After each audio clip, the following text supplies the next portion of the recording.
All right, guys, welcome. We have Cloudy here from Gladiators, and this is the player hustle. We're going to talk about his career, the past, the present, and the future. Welcome, man. How you doing? Yeah, hello. I'm doing good. Thanks for having me here. Nice. Congrats again on Gladiators. It's really nice to see you in there. And what's the feeling you have right now after joining? Yeah, it feels pretty good since I got dropped out of Paris pretty late as well. I'm just kind of scared I won't get a team, so it feels pretty Mm. good to get one. Mm. Did it feel like more scary than ever before, like when you've been teamless, or how did it feel? Well, Because yeah, Overwatch League is at the top, so I totally understand the feeling, but yeah. well, it's like it was pretty scary, especially as a Western player. Like there were like only 2 tryout spots left that were even trialing. So it's Mm. a pretty scary place to be. When you started out in Overwatch, did you have any similar situation where you were without a team, but there was something pushing you, like you got energy from somewhere? What was that? How to say source for the energy? Which similar for Overwatch League here, so to say.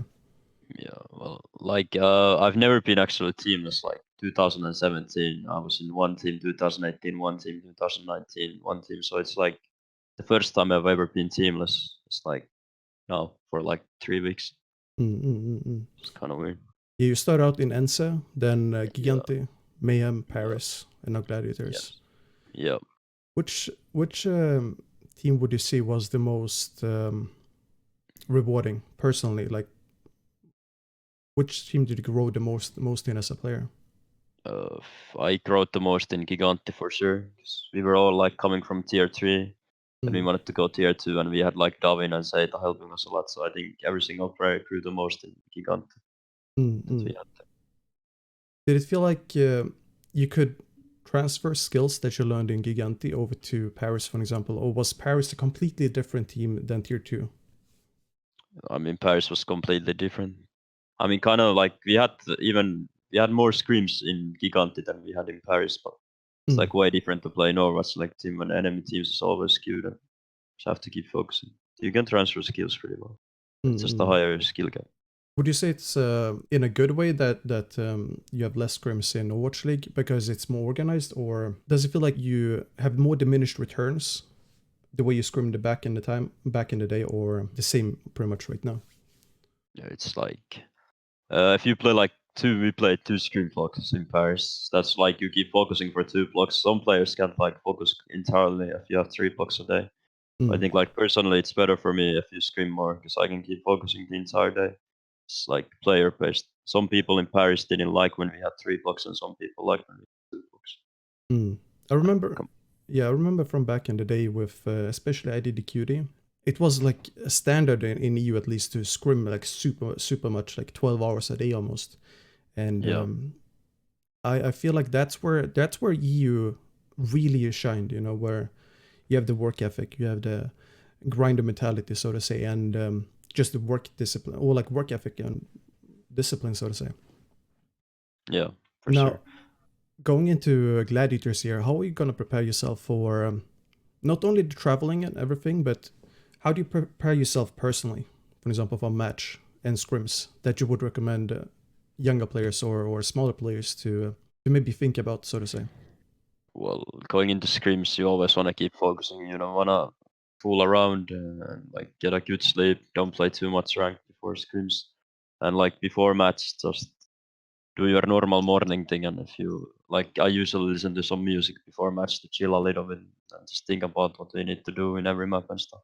Do you have any plans to grow your own brand, so to say, the Cloudy brand, or Y- Yep, probably next year I'll do more of that. This year I just completely focused on like grinding the game and so. mm, mm, So next year I'll probably try to do more of that for mm. sure. Oh yeah, it's I think you can still like grow the brand, so to say, even though you focus fully on like, Yeah, just grinding. The tournament environment that you used to have with pre Overwatch League, but also similar like in Contenders, it was like a mini league. Does it feel similar to anything else you've done outside of esports, so to say, like the level of competition? Is there any sport that you used to play, or maybe I don't know, other work field or whatever? well, it's nothing like I've ever done before, to be honest. It's like I haven't competed in any other sports except underwater rugby like 5 years ago, but nothing else really. Mm. And if you could give yourself like your younger self advice that you wish you got before, what would that be? Stay in school more. Try to sleep sometimes. Very helpful. Mm. Nothing else really. So nothing like about, for example, networking Mm. to get on teams or networking to get better contacts with players, to ring or Well, anything like like that. the way I always went about things is I just play the game. Like I think I have always played the game most in every single team I've been in. So I just grind the game and then I get contacts from that in like ranked from Mm. another player. Like I got into Gigantti because I grind a lot of ranked and I played with Davin, so that's how I got into Gigantti easily. And then that's like when you play a lot of the game, it impresses coaches more. So Mm. I just Mm. play the game. That's how I do. No, yeah. I noticed like in Paris, you were. Uh, this is according to me, like my own personal thing. You were Mm. the strongest tank in that team, and it was a shame to see how to say you get benched. For example, how would you handle the benching, so to say, in Gladiators if it would happen? We don't have to like go back in on Paris because no one cares. Um, Yeah, yeah. so Well, yeah. how I handled, I learned a lot from Paris at least. So I know now, like, just try to help the team out as much as possible. Like, don't bring other people down when you're benched, and just help the other guy if you're not playing. Mm, mm, Just help the team as much as you can. It's not gonna help anyone if you're just depressed and don't talk to anyone. mm, mm, mm. What would you do if a teammate ends up isolating themselves, so to say, because they maybe don't perform, they like get self doubt, or maybe yeah, just get benched, doesn't like getting benched, or fatigue from traveling, whatever, how would you try and help them, so to say? Well, the way I always think that you should do things, just go ask him what's wrong and just be honest. Like team atmosphere, anyone should be able to say anything if they have a problem with something. Mm, So just go and talk straightforward to the people who are isolating themselves. What's going on and stuff. mm, mm, mm. So yeah, it feels like you have a pretty, how to say, it feels like you're the standard Finnish person. uh, Yes. I don't mean that in any bad way. It's more Yeah, like yeah, I know. Yes, direct yes. Yeah, and yeah. It's the best way in my opinion. There's oh like yeah, oh yeah, dude. I enjoy that way as well. And yeah. how would you say that you work with more international players, like Korean players? Let's say that you have a player from Spain, you have a player from, let's say, Korea. Yeah, Korea. You have a player from Japan, who, any nation. How would you say you bridge sort of the culture gap to yeah, create a good team environment, as from your perspective? Yeah. Well, it's just everybody's different, of course. I have different styles. You just talk to the people, like see how they've done things their past, and then you just try to like implement your own style of doing things with everybody else. And Mm, so just talk with the team how they've done things, how they used to do things. mm, mm, mm, It's mm, like the best way by far. mm. How do you plan your personal practice, so to say, now with the traveling? It's really hard to say because I don't really know like when we are flying and how the flights are gonna go yet. But it's Mm, like it's gonna be so much busier. Just play ranked every time I can. mm, mm, Just mm. go from there. Would you say like internal scrims can suffice or be good enough instead of ranked sometimes? Or would ranked be the You best for mechanics? you mean only play scrims and no ranked at all? Or No, no, more like let's say that you take ranked right now, like it's a clown fiesta, and yes. if you would instead do in-house your pugs between the local teams or just internal scrims, would you say that's good enough as individual practice when there's no like team scrims, or would you still say ranked is better because of like how dependent it is on mechanics? I think ranked is the best way to practice if you don't have scrims for sure. At least in my opinion. Mm, Like just you have to adapt to more things, even if your team is feeding. If you just think about it, that just do your own thing and don't care that much about rank. It doesn't even tilt you if your team just feeds. mm, Just focus on mm, your own thing, and I think it's the best way to improve by far. mm, mm, mm. How do you adapt to different meta swings? For example, do you usually test it out in ranked, or does it take like? Let's start with how much time does it take on average to adapt, so to say, in a meta swing while competing at the same time? You mean like in scrims, how long it takes to adapt there, or just like No, for you overall? personally, like for the Personally, mindset to change, like from goats to, let's say, Risa comps or die comps, whatever it is. I think personally it's really fast. I just need to like figure out how to play it a little bit, and then it just goes really fast from there. Mm, Because I can play like any tank hero at pretty much the same level, so it's mm. really easy for me to adapt. Which tank hero would you say gave you the most clout, like the most following, or the that you shine the most on? Reinhardt for sure. Yeah. At least before Overwatch League. Was that because of goats or something, or like the It just was not?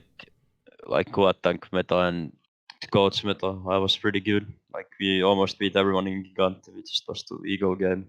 Oh yeah, dude. Can't beat the Eagle game. They're too good. Yeah, I wouldn't expect anything else from Gigantti because I was there when Nip was around. When triple Yeah, tank and yeah, quad tank came up. So it's yeah. it's it's nice to see.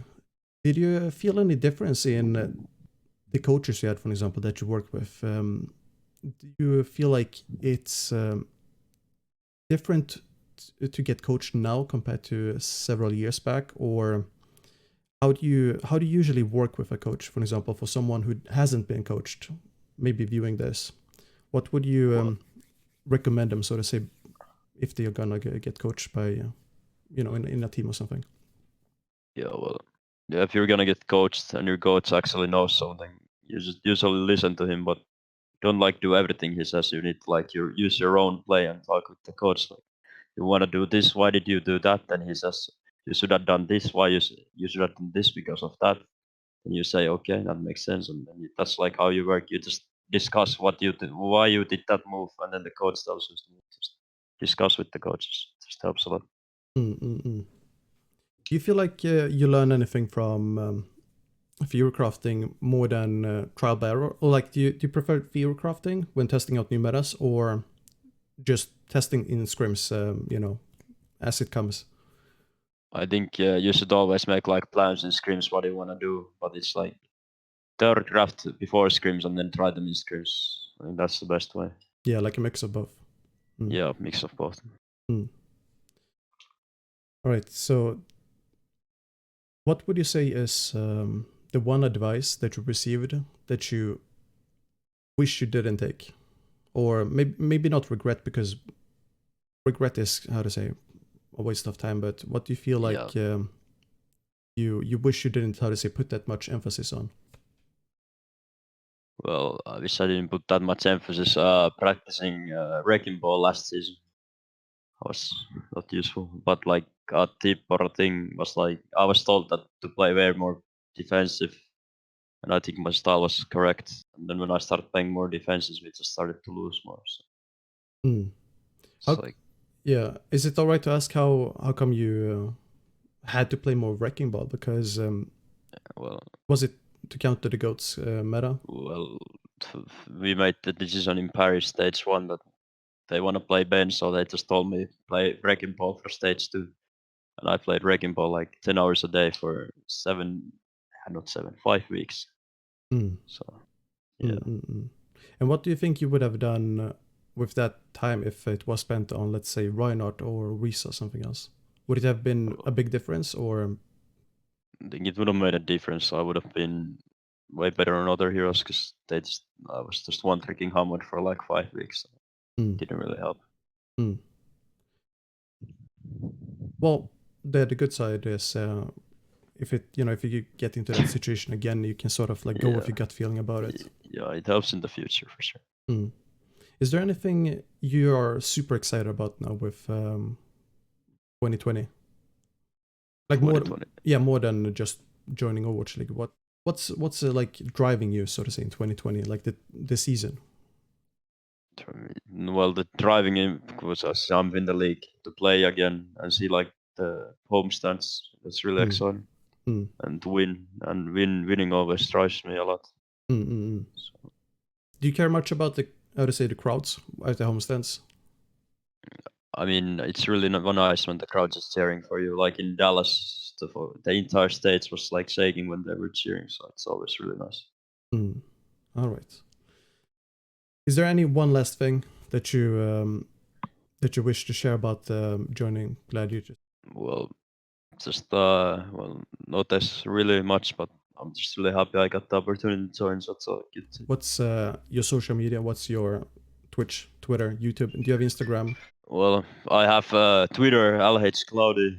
My Twitch is LhCloudy27. Those are like the only things I use. I don't have Instagram, so you can Oh, no follow worries. those. Yeah. Cool. Thank you, man, for joining. Hope you have a good night. Yeah, you too.